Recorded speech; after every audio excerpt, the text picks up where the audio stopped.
Today I went to Bass Pro Shops and bought a Ripper 425 crossbow package. The crossbow weighs 7 pounds, shoots 425 feet a second. It's got a 3.5 pound trigger pull, and it came with a Lumix 4x32 illuminated IR-W scope. There's no manual to tell what the reticle distances are that came with it. There's none to find online, so I'll have to figure that one out. It also came with 3 Hyper 20-inch carbon bolts, which is right here.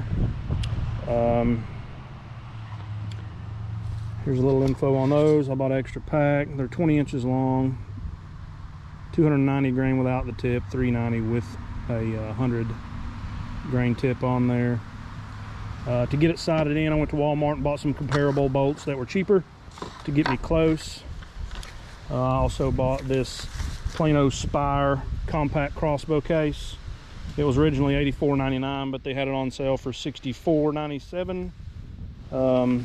It's got the foam inside, 3 tie-down straps to secure your bow, but it did not come with a shoulder strap, so that's something to note. And these prices are current as of October 16, 2021. So I'm going to get my first shot here at 20 yards to see how close I am, and we'll go from there.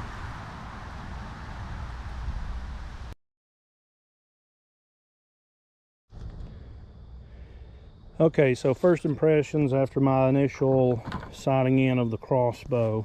First of all, this thing shoots really hard. It's obviously going to be capable of bringing down whatever you're pointing it at. I guess the downsides that I would have to say is lack of information on the scope. I ended up getting online and reading 20 yards on the first line and then every 10 yards for the other lines. However, I did find some conflicting information where people were saying that you need to sight this one in at 30 yards for the first reticle. I ended up doing 20, and it is right on the money, deadly accurate.